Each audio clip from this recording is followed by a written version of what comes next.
Alright,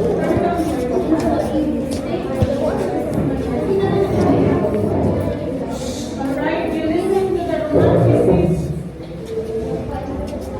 The people in front of you are the incurably romantic.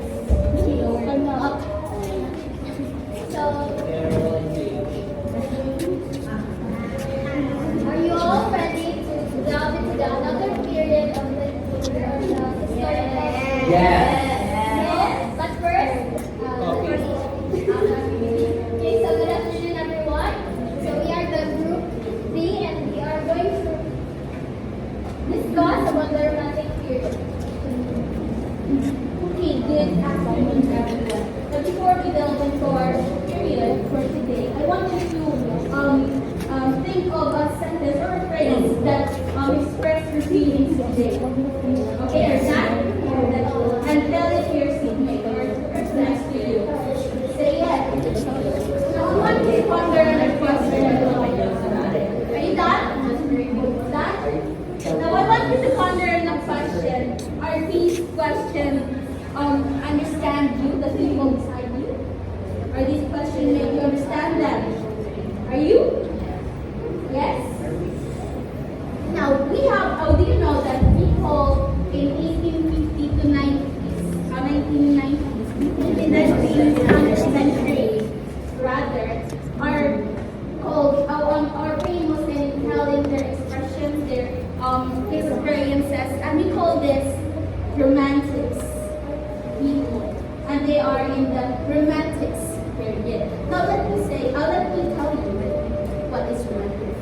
The Romanticism period, which spanned from the late 18th to the mid-19th century, was a movement that emphasized emotions, individualism, and the beauty of nature. So they are known to express their emotions, the individualism of a person, their experiences, and the beauty of nature. So that's why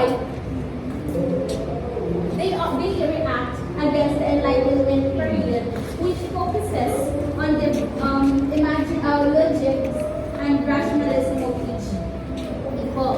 And because Enlightenment thinkers valued rationality, scientific thought, and progress, often overlooking emotions and the human experience. Because Enlightenment period, they believe that when we can understand the human progress in knowledge and in rationality and science, but romantics react against it because they believe that we can understand the whole world using the emotions and our experiences as a human being. Now we have here the three prominent authors in romantic periods.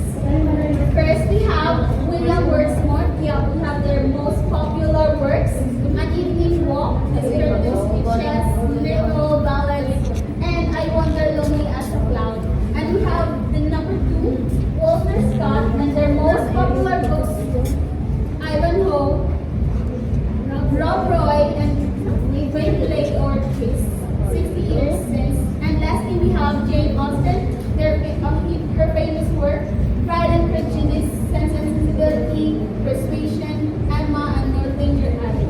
Now let's dive into each one of them, starting with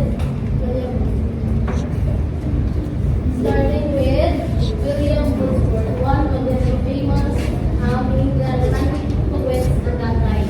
So William Wordsworth was born on April 7, 1730 in Kokomo, Cumberland, and he was died also in England when he was in a vacation that time. And when he went home, he felt sick at that time, and then that was the time that he also on December 30, he died on his own house. And then he was the English poet whose lyrical ballads, also one of most of his famous works, the lyrical ballads, and written with Samuel Taylor Coleridge, which he did also with a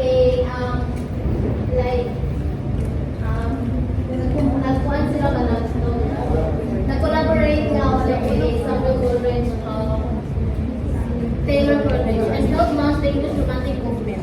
And one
comfort, to provide comfort and joy, and the continuing impact of the beautiful memory from William Wordsworth.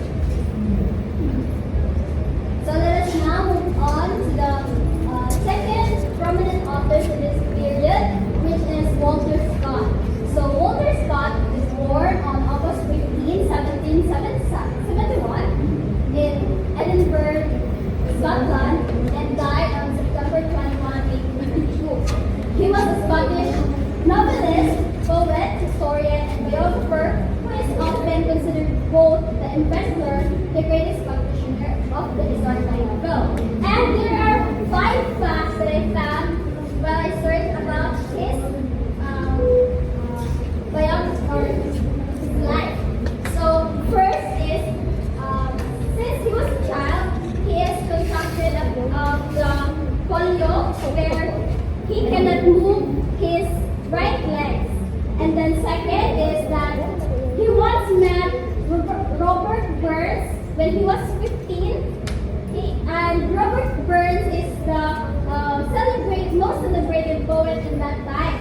And then third is that Scott is the one who found the Scotland's jewel crown.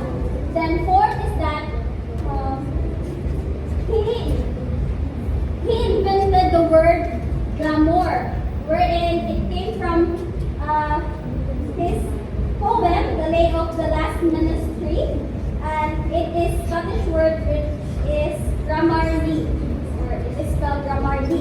And then fifth and the last one is that he invented the historical novel, the genre of historical novel. So his famous work is the Ivanhoe by Walter Scott, which is going to be summarized discussed by Mr. Dan. So, the summary of Ivanhoe by Walter Scott. So, this story is focuses on the king's knight, which is Isaac. So, this story focuses on the dark era of the war of Norman and Saxon, which really ang ilang war na nasapit. Then, here goes King Richard, niya siya sa war with his forces, but unfortunately, he was imprisoned. Then here goes the knights, king's knight, which is Isaac. Although he is a Saxon, he is loyal to the Norman king Richard.